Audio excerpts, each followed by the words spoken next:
The drawing room at Ashford Hall held 23 people on the morning of the 14th of November, 1831, and not one of them made a sound when the Earl of Ashford walked through its doors. Eleanor stood near the window, her hands folded at her waist, her grey wool dress unadorned except for a narrow band of ivory at the collar. She had worn it deliberately. She had chosen the plainest thing she owned for the plainest reason she possessed. She had not known, when she dressed that morning, that the day would require her to stand in a room and be publicly regarded as anything at all. She had only known, with the particular certainty of a woman who has endured a great many mornings in other people's drawing rooms, that whatever the day produced, she would not give it the satisfaction of her collapse. She had not looked at him yet. She had not needed to. The footman's voice from the corridor had already done its work. But that was the end of the story, and stories that begin at their endings have a debt to pay. The debt, in this case, was £800, and the better part of an autumn season in a Wiltshire house where the fires were kept low to spare the coal. The Voss family's estate at Compton Dean was not a ruin. It was simply tired in the way that a house becomes tired when its bills have been paid in the wrong order for too many years. The carpets in the east corridor had worn to grey thread along their centres. The curtains in the morning room were faded at their folds. The kitchen garden still produced adequately, and the orchard still gave fruit, and the tenant farmers on the 200 acres of the home farm still paid their rents with reasonable regularity. None of these things touched the £800 that Lady Miriam Voss owed to the firm of Crane and Ashby, commercial creditors of Bath, whose principal representative was a man named Sir Edmund Crane. Eleanor managed the household. She had managed it since her father's death 4 years earlier, at 23, when it became apparent that Lady Miriam's talents ran more naturally toward negotiating social obligations than toward the precise record of what had been spent on coal and candles. Eleanor wrote the accounts in a ledger with a marbled cover, and she entered the figures in a clear, even hand, and she had known for 2 years that the figures did not resolve themselves into anything comfortable. She had known about the Crane debt for 14 months. She had not known until the morning of the 3rd of October what Lady Miriam intended to do about it. The morning of the 3rd was a Tuesday, which meant Lady Miriam had a morning call scheduled with Mrs. Alderton of the village and was occupied in the small parlour from 11 o'clock onward. Eleanor had gone to the morning room to retrieve a letter she believed she had left on the correspondence table the previous evening, a reply to a dressmaker in Salisbury that she had written for her mother and forgotten to post. The morning room was empty. The correspondence table held a small stack of sealed letters, and one that was not sealed, placed open with the studied negligence of a paper that had been consulted recently and set down without ceremony. Eleanor had not intended to read it. She had seen her own name in the first line. The letter was from Sir Edmund Crane, dated the 28th of September. It was addressed to Lady Miriam, and it was thorough. The firm of Crane and Ashby was prepared, it explained, to consider the outstanding debt of £800 discharged in full in the event that certain conditions were met.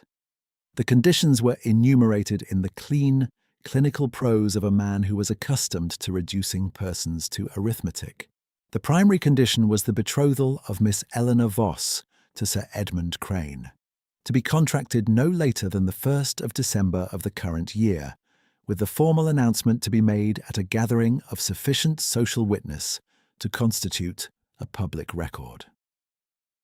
Eleanor set the letter down with precisely the care she would have extended to a letter belonging to anyone. She smoothed the edge that her thumb had bent. She left the room.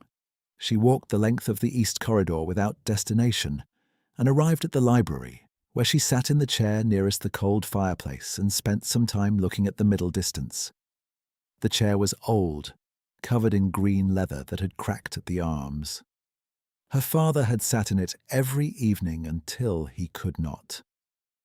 She folded her hands in her lap and was very still for a long while, because stillness was the only instrument she had that the situation could not take from her. She had told no one. She had not yet decided what telling would accomplish. 3 days before Eleanor read the letter on the writing desk, a man had arrived at Compton Dean in a hired cart with 2 crates of book restoration tools and a letter of introduction from a London dealer named Mr. Forsyth, who described him as a skilled restorer of rare and antiquarian volumes, travelling through Wiltshire on a professional commission, and available, if the family were amenable, to assess and catalogue any library holdings requiring attention. Lady Miriam had agreed at once, as she agreed to any professional service that cost her nothing out of hand, since Mr. Forsyth had indicated the man's fee would be settled directly through Forsyth's firm, whose invoice she could pay at the end of the quarter. His name was David Carson. He was perhaps 35, with dark hair worn without powder, and a coat that fit well across the shoulders in a way that did not quite match the cart and the hired tools. His hands, when he opened the first crate in the library doorway, were clean and careful in the manner of someone accustomed to handling fragile things. He spoke very little. When Mrs. Holt, the housekeeper, showed him the shelves that ran along the north wall, he nodded and turned to look at the room before he turned to look at the books, which Eleanor, passing in the corridor, noted as an odd order of priority.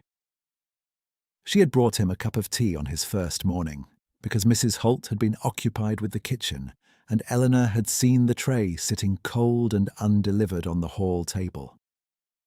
She carried it to the library herself and set it on the nearest clear surface without interruption to his work. He had turned from the shelf where he was examining a folio spine with a small glass, and thanked her in a tone that was quieter and more direct than she had expected from a tradesman, and they had exchanged no more than a sentence each.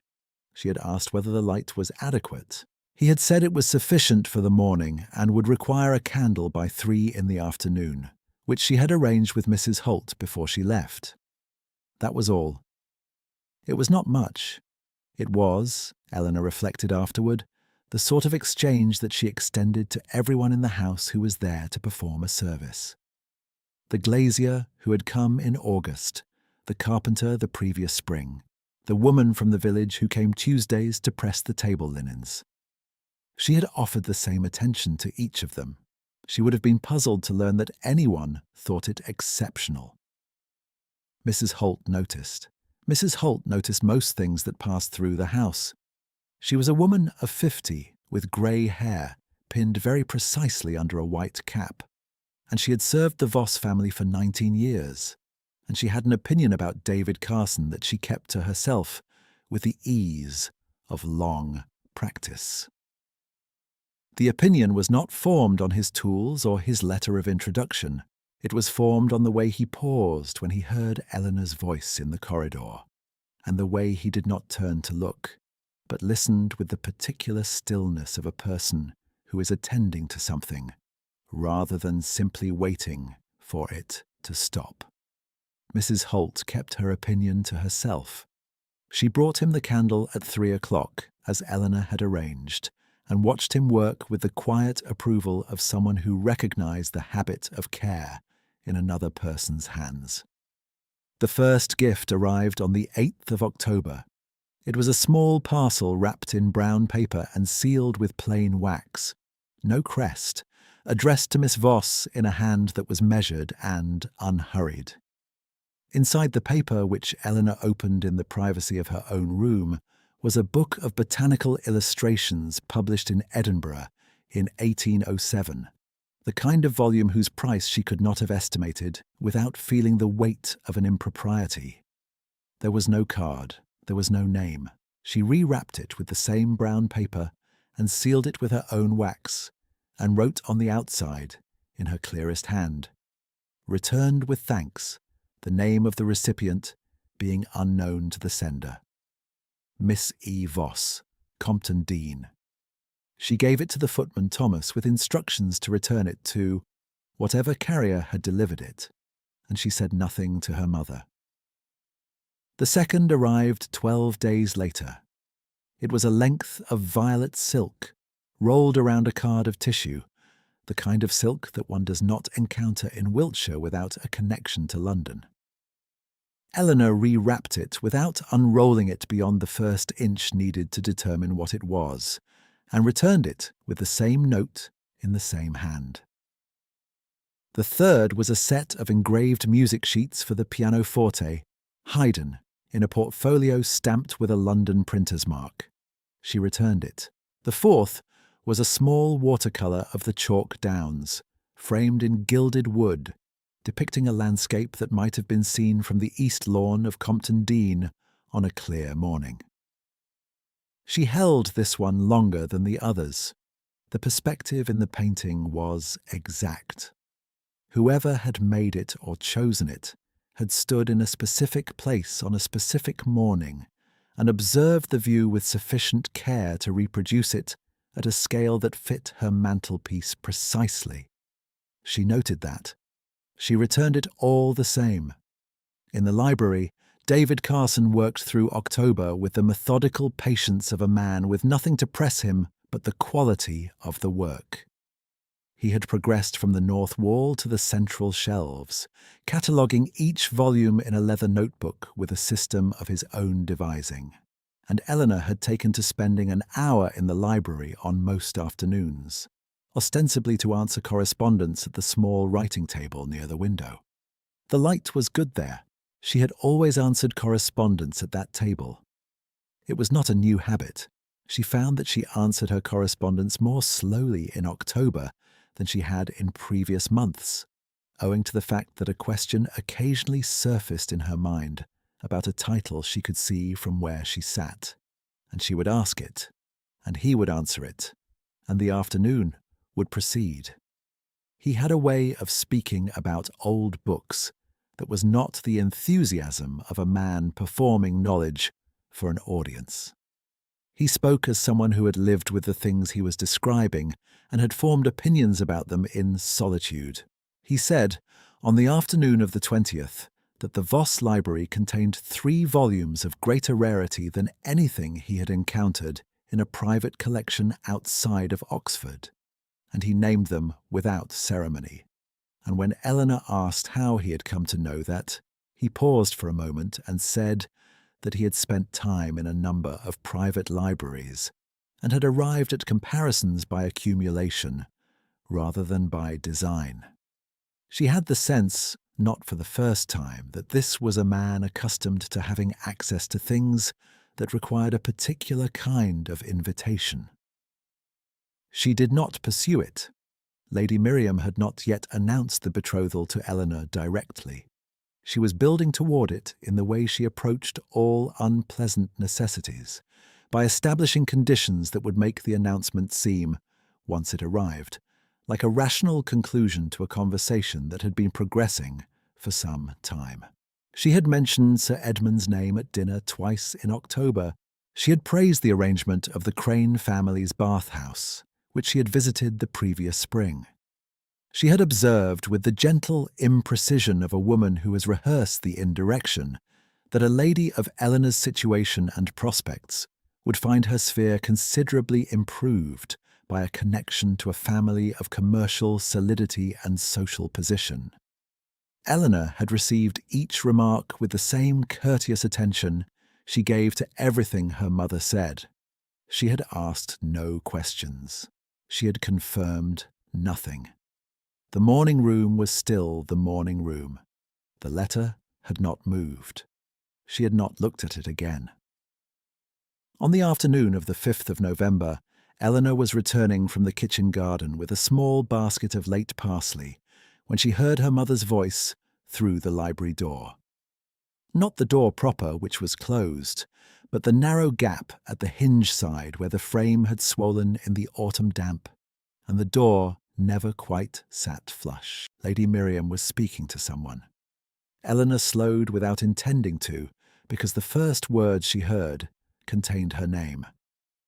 Eleanor understands duty, Lady Miriam was saying. She has always been sensible. She will not make difficulties.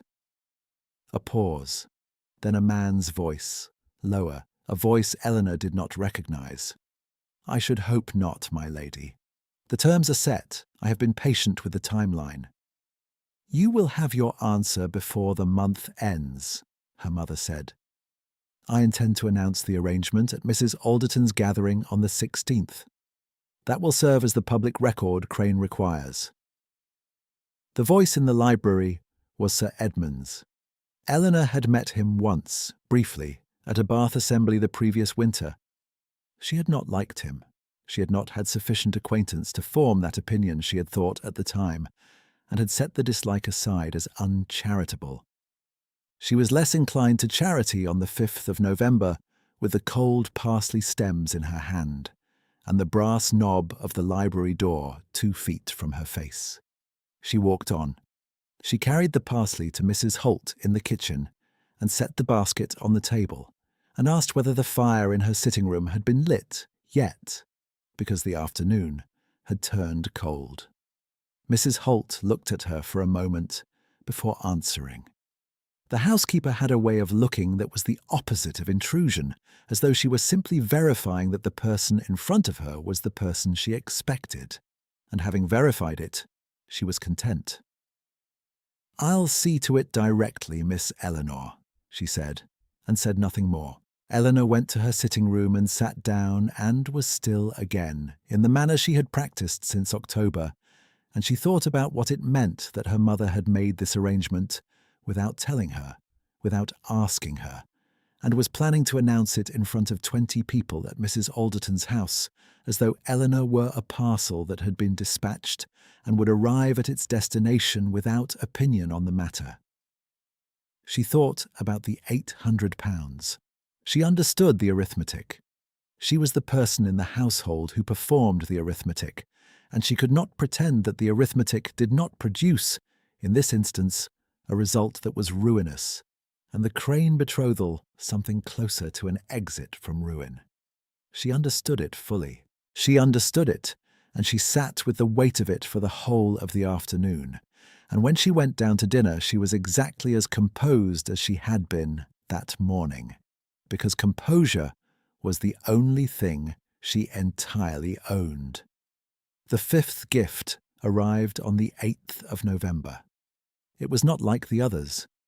The parcel was smaller, wrapped in the same brown paper as its predecessors, but when Eleanor lifted it, she could tell it contained something light and rigid, not a book, not a folded length of fabric.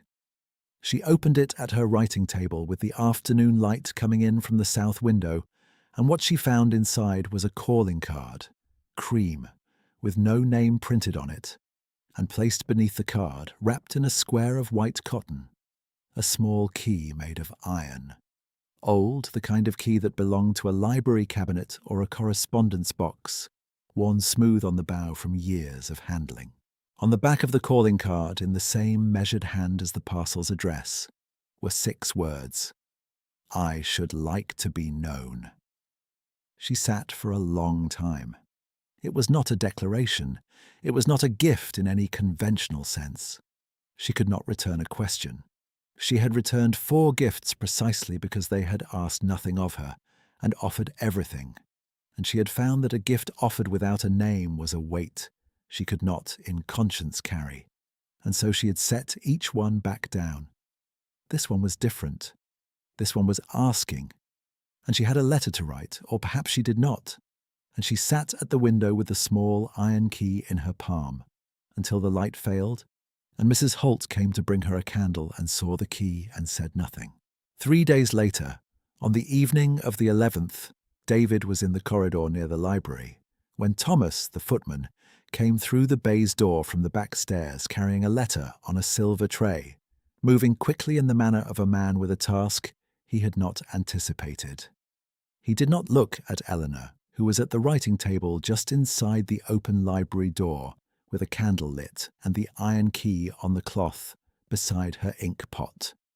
He spoke to the man in the corridor, whose name, apparently, was not simply David Carson of no fixed address, because what Thomas said was, "My lord, a letter has arrived from your steward at Ashford Hall." Eleanor's pen did not move. The candle did not flicker. The only thing that changed was the quality of the silence in the corridor, which became a different kind of silence than it had been. She heard footsteps, not hurried ones. She did not look up from the page. She looked at the key on the cloth beside her ink pot, and she thought about 6 words on the back of a calling card, and the careful precision of a man who handled fragile things, and who had, apparently, been a great deal more than a book restorer from London the entire time. She set her pen down. She did not sleep easily that night. Lady Miriam held her morning gathering on the 16th as she had planned. Mrs. Alderton came as expected, and with her came 5 other ladies of the neighbourhood, whose opinions formed the fabric of local social standing, and 2 of their husbands and the Reverend Phelps, and a Mrs. Carrow from the village who was not well connected, but was prodigiously well informed. 23 people in total, which Lady Miriam had arranged with the precision of a woman who understood that a public announcement required a sufficient public.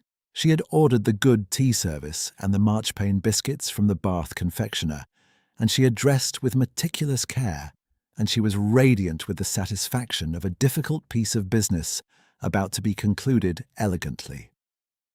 Eleanor sat near the window again. She wore the grey dress, not the one with the ivory collar, but the other grey dress, the one with the pearl buttons that her father had liked. She had arranged her hair herself because her mother's maid had been busy, and she had done it plainly, and she held a teacup in both hands, and she waited.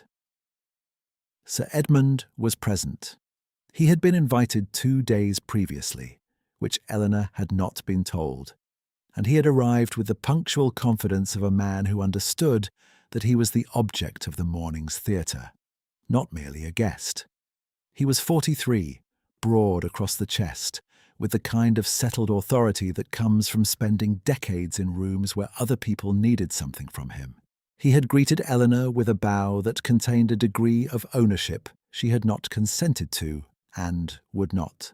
Lady Miriam rose at 10:30 and said that she had an announcement to make to her dear friends, and she said it with the warmth of someone performing warmth for an audience she trusted to perform it back at her, and she began to speak about the particular pleasure of sharing happy news. And Eleanor watched the window and thought about a small iron key worn smooth on its bow, and the question written in a measured hand on the back of a cream card. The doors of the morning room opened, not loudly. The hinges of the morning room doors had been kept well oiled by the particular standards of Mrs. Holt, who maintained the house with a care that no one had asked of her, but which she had extended as a matter of practice for 19 years.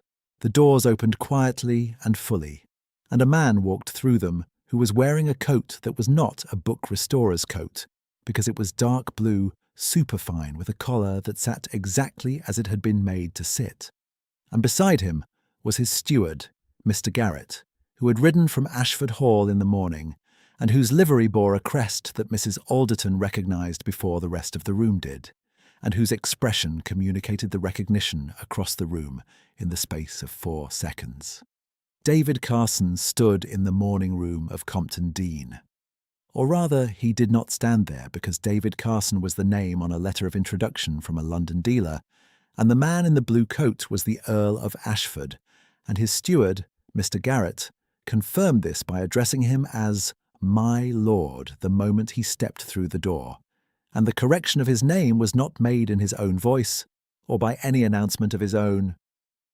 It was simply what he was called, and the room heard it. Lady Miriam's sentence stopped in the middle of its construction. Sir Edmund turned his head. The marchpane biscuits on the cake stand had no opinion on the matter. Eleanor set her teacup down on the saucer with care and stood without haste, because she had decided, somewhere in the sleepless hours between the 11th and the 16th, that whatever happened in this room, she would be upright for it. She had not expected this exact room or this exact morning. She had not known what form the Earl of Ashford intended to take when he chose to be known. But she had kept the key, and that had been its own kind of answer. And now the answer had walked through the morning room doors in a blue coat and confirmed everything she had suspected about the quality of the silence on the night of the 11th. He walked toward her and not toward her mother. That, too, was its own kind of answer. "Miss Voss," he said, and it was the same voice, the same measured quiet, and his bow was entirely correct for the address and the room and the period and the 11 people watching them both. "My lord," Eleanor said. Her voice was level. She had no performance in it. He turned to face the room, and specifically he faced Sir Edmund, and what he said was addressed to his steward, Mr. Garrett, and it was simple. He said that Mr. Garrett had communicated the terms of the outstanding obligation, and that the sum of £800 had been remitted to the firm of Crane and Ashby from the Ashford estate accounts on the 14th of November. The debt of the Voss family, he said, was discharged. Sir Edmund's expression underwent a rearrangement. Lady Miriam's did not quite, because she was very skilled at maintaining an expression, but something behind her eyes performed the rearrangement privately, and Mrs. Alderton, who had known Lady Miriam for 20 years, saw it. "The betrothal you were about to announce," the Earl said to Lady Miriam, with the quiet courtesy of a man who has no particular desire to embarrass anyone and a complete willingness to be precise, "was an arrangement contracted without Miss Voss's knowledge or consent, and against an obligation that no longer exists. I should think there is nothing, therefore, to announce." Lady Miriam stood for a moment between what she had been and what the room now required her to be, and the room was not helpful. Mrs. Alderton was looking at her teacup. Mrs. Carrow was looking at the Earl. The Reverend Phelps was looking at the ceiling with the particular expression of a man who has stored up enough silence over a long career to deploy it usefully in drawing rooms. Sir Edmund, for his part, straightened his coat and looked at Mr. Garrett, and then at the Earl, and then at a point on the carpet between them, and he said, with admirable economy, that he would confirm the receipt of the payment in Bath, and that he wished the family well, and he left. He did not bow to Eleanor on the way out. She noted this and did not care. Mrs. Holt had been standing near the door to the corridor the entire time. She had come in, nominally, to see whether the tea service needed replenishing. She had known, in the way she knew most things, that it did not. She watched Sir Edmund leave and said nothing, and smoothed the front of her apron once, a gesture she made only when she was satisfied. Lady Miriam recovered. She was, Eleanor understood, a woman who would always recover, because the social world was the element she breathed, and she could no more be permanently wrecked within it than a fish can be permanently displaced by a wave. She would reorder the narrative of the morning in her own mind by evening, and by the following week she would have arranged its telling into something that reflected well on her judgment. Eleanor neither despised nor admired her for this. She simply knew it. "I believe," Lady Miriam said to the room with a composure she had reconstructed from the pieces of the previous 5 minutes, "that this is happy news for the family, and a matter that wants proper celebration."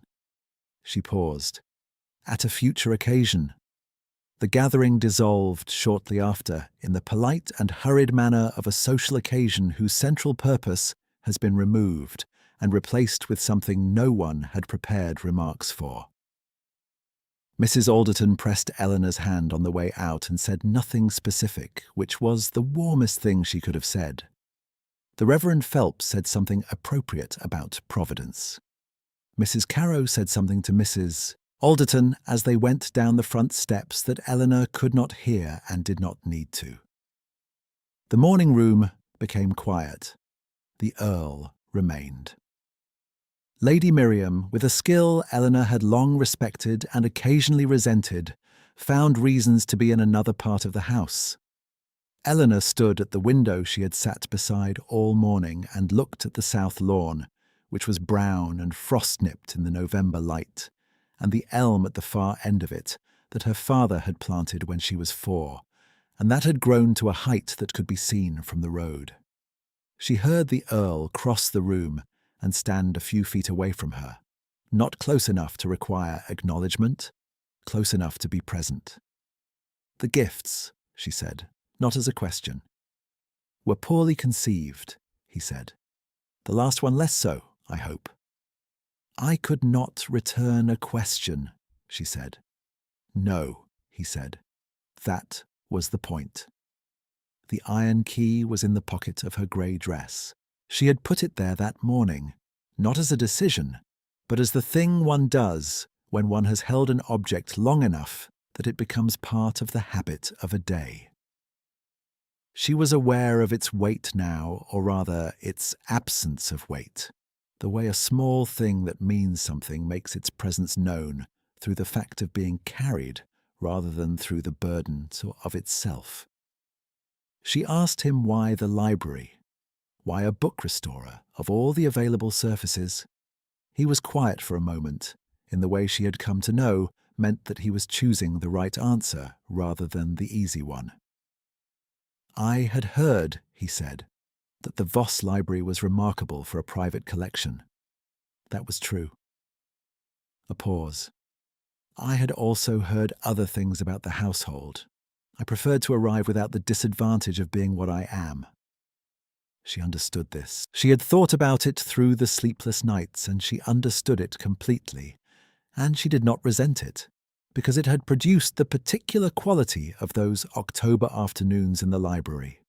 The conversations about old books and chalk hills and the angle of the afternoon light, and she would not have exchanged them for anything the alternative would have offered, which was a formal call from an Earl's steward and a drawing-room arranged for a suitable occasion.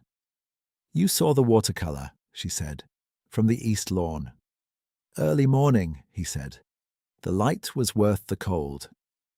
She looked at the elm her father had planted and the frost-brown lawn and the grey November sky, and she thought it was not a beautiful morning by any measure that the world generally applied to the word beautiful, and she thought it was entirely sufficient.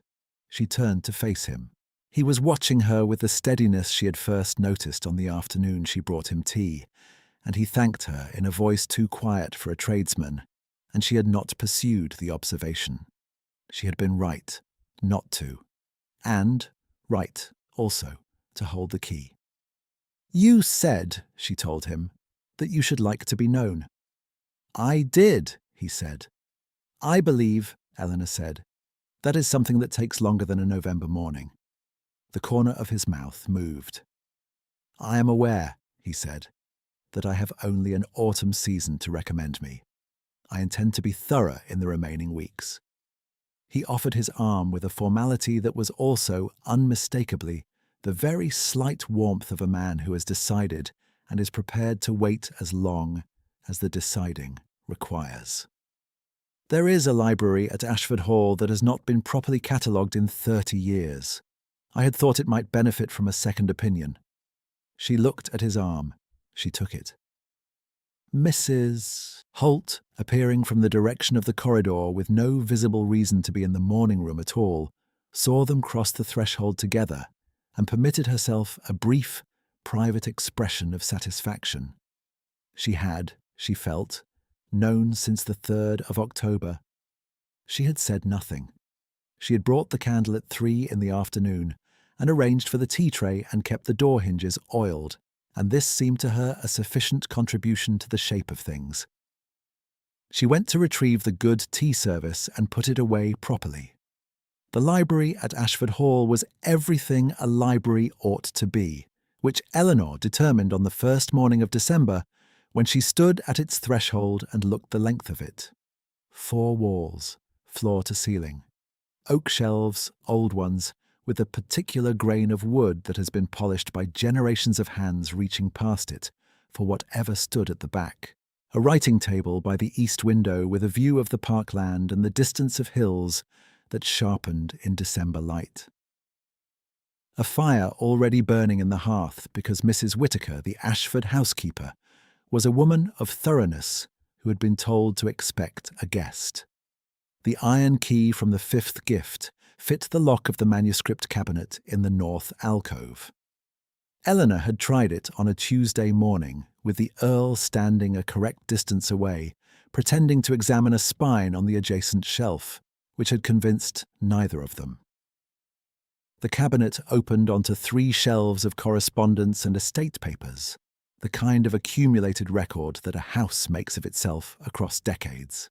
And on the topmost shelf, in a folder tied with cotton tape, was a collection of botanical drawings made in the spring of 1808, pressed and annotated in a hand that matched nothing she had seen before. She drew one out and held it to the light. "My grandmother," he said from the adjacent shelf. She looked at the drawing, the careful hatching of a wood anemone, the notation in a botanist's shorthand at the margin, the date in April 1808 in precise, small numerals. She put it back with the care she would have given to anything that had been loved by someone. The library was warm. The fire was good. The view from the east window took in the same chalk hills that could be seen at a different angle from the east lawn of Compton Dean on a clear morning. She stood at the writing table by the window and looked at the hills, and thought about October afternoons and cold tea and a calling card with 6 words on its back, and about a man who had arrived in a hired cart to find out whether she was what he had been told she was, and had stayed through November to answer his own question. She was aware of him standing in the alcove behind her, still pretending to examine the shelves with the studied diligence of a man who had lived with these books his entire life and was not consulting them now. She did not say anything. Neither did he. The fire crackled once and settled. Outside, the December light lay flat and clear on the hills, the kind of light that has no warmth in it, and nonetheless makes everything visible, and the writing table was solid under her hand, and the key was in the lock of the cabinet in the north alcove where it belonged, and Eleanor stood in the library at Ashford Hall, as though it were a room she had always been coming toward, unhurriedly, across the whole of an autumn season, and found it exactly as she had expected it to be.